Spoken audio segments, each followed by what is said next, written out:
Hello बच्चों, अस्सलाम वालेकुम, गुड आफ्टरनून। कैसे हैं बच्चों आप सब?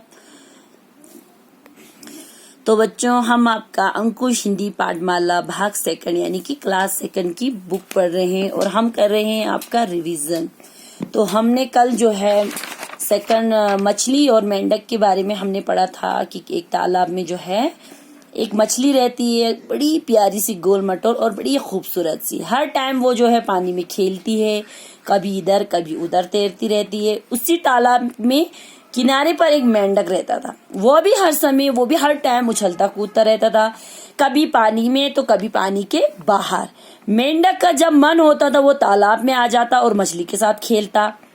कभी मन होता तो वो जमीन पर इधर उधर छलांगे लगाता और फिर तालाब में तैरती हुई मछली से बातें करता रहता। इस तरह दोनों की फ्रेंडशिप हो गई।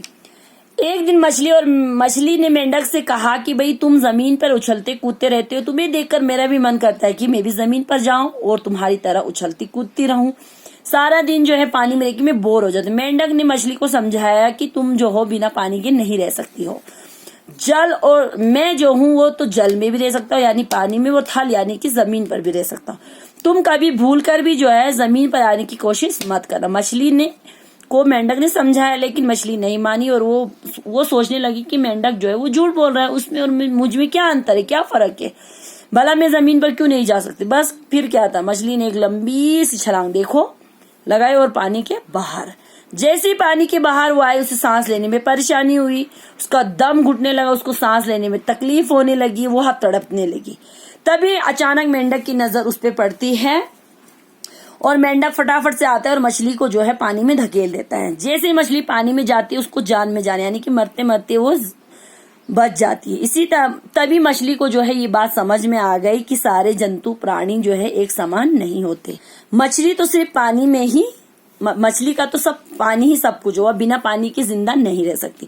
इसीलिए कहा जाता है मछली जल की रानी है, जीवन उसका पानी है। हाथ लगाओ डर जाएगी, बाहर निकालो मर जाएगी।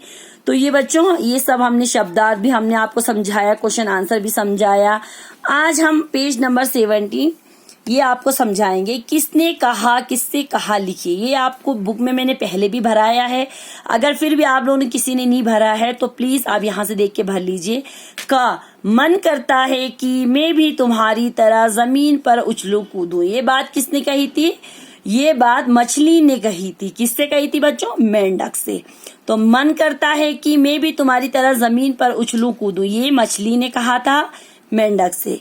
इसी तरह तुम भूलकर भी जमीन पर आने की मत सोचना। तुम जो है भूलकर भी इस जमीन पे आने के बारे में मत सोचना। ये बात किसने कही थी?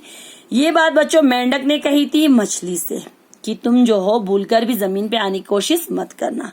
उसके बाद हम तीसरा पढ़ेंगे बच्चों, सही वाक्यों पर सही का तथा गलत वाक्यों पर गलत का निशान लगाइए।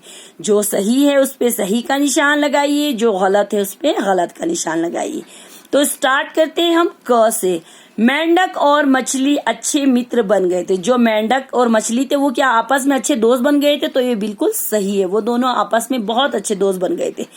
इसी तरह मछली का मन भी मेंढक की तरह जमीन पर उछल कूद करने का करता था। जो मछली थी उसका मन भी मेंढक की तरह जमीन पर उछल कूद करने का मन करता था। तो ये भी बिल्कुल सही है, क्योंकि उसका मन करता था कि वो भी मेंढक की तरह जमीन पर उछले कूदे। उसके बाद पानी से बाहर आकर मछली आराम से सांस ले रही थी। क्या पानी के बाहर आके मछली आराम से सांस ले रही थी? तो ये बिल्कुल गलत है, क्योंकि मछली को सांस लेने में बड़ी परेशानी हो रही थी।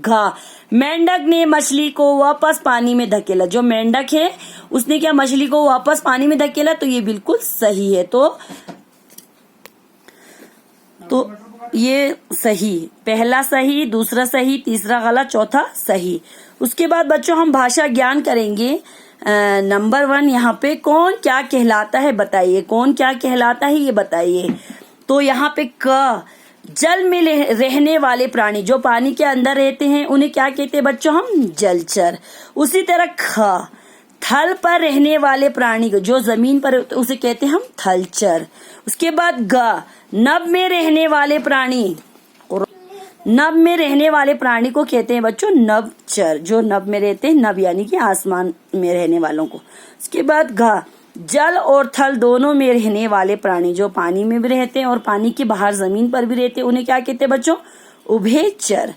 तो जल में रहने वाले को जलचर, थल में यानी जमीन पर रहने वाले को थलचर, नभ यानी कि आसमान में रहने वाले को नभचर, जमीन पे और पानी में दोनों जगह रहने वालों को उभयचर कहते हैं। तो बच्चों अच्छे से इसको अपनी कॉपी पे तो आपने किया है, तो अच्छे से इसको देख लेना, याद कर लेना, जिसने नहीं किया है वो कर लेना। अल्लाह हाफिज, थैंक